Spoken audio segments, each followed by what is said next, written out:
Long ago, in the heart of Igboland, there was a village called Umwogo. This village was known for its strong traditions, guided by the words of the elders' oracle. The oracle spoke through the Ndiichi, the council of wise elders, who enforced the laws of the land. Among these laws, one was feared more than all others. No child from the lineage of Amodi must ever marry a child from the lineage of Kem. If they do, the land will suffer a great curse. No one knew why this law was made, but it had been followed for generations. One season, a young man named Obina, from the Amodi family, fell deeply in love with a beautiful girl, Adana, from the Nkem family. They met by the Oji River, where Adana often fetched water. Their love grew like the mighty Iroko tree, strong and unshaken. But they knew the law. They knew their love was forbidden. Still, they could not stay away from each other. Every night, they met in secret beneath the great ube tree at the edge of the village. One evening, as the moon shone brightly, Obina took Adana's hands in his and said, "Let us leave this village. We can go far away, where no one will stop us." Adana's heart pounded. She wanted nothing more than to be with Obina, but leaving her family behind was painful. "What if the curse is real?" she whispered. "I do not believe in old stories," Obina said firmly. "We will make our own fate." Their secret did not stay hidden for long. One fateful night, Oza, Adana's uncle, followed her to the ube tree. He watched in horror as she embraced Obina. His eyes widened with rage. "Abomination," he screamed, stepping out of the shadows. Adana gasped. Obina stood protectively in front of her. "Uncle, please," Adana pleaded.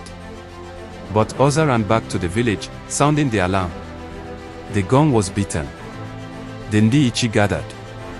The Dibia, village priest, was called. By morning, the lovers stood before the council. "Do you deny this crime?" the head elder, Ogwefai Madu, asked. "It is not a crime to love," Obina answered boldly. Gasps filled the air. The elder's face darkened. "You have brought shame upon your ancestors." The Dibia stepped forward, his voice deep and powerful. "The spirits will not accept this. If you marry, calamity will come. The rivers will dry. The lands will turn barren. People will die."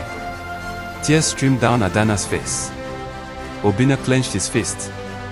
"Let the gods judge us," he declared. A decision was made. A test would be given.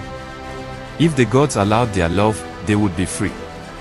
If not, they would be separated forever. At the shrine of Ani, the goddess of the earth, a sacred pot was placed before them. They were told to drink from it.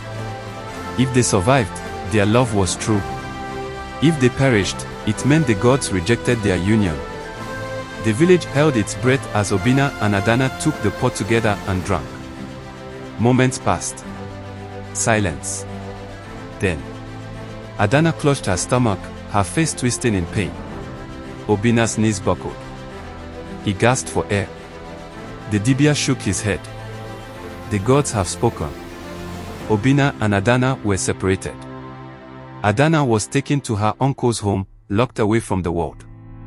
Obina was banished from the village, never to return. But the village soon realized that the curse was not just a story. The skies darkened.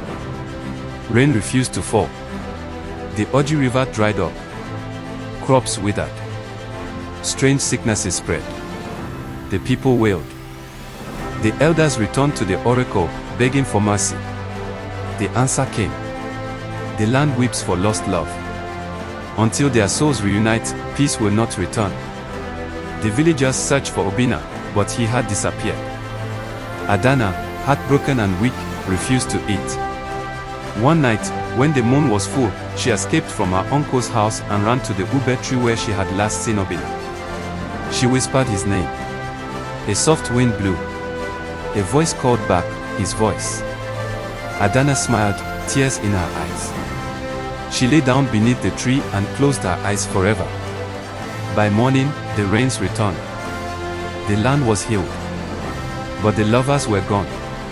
To this day, the people of Umwogo say that on nights when the moon is full, if you listen carefully by the ube tree, you can hear their laughter in the wind. Their love, though forbidden, lived on in the whispers of the earth.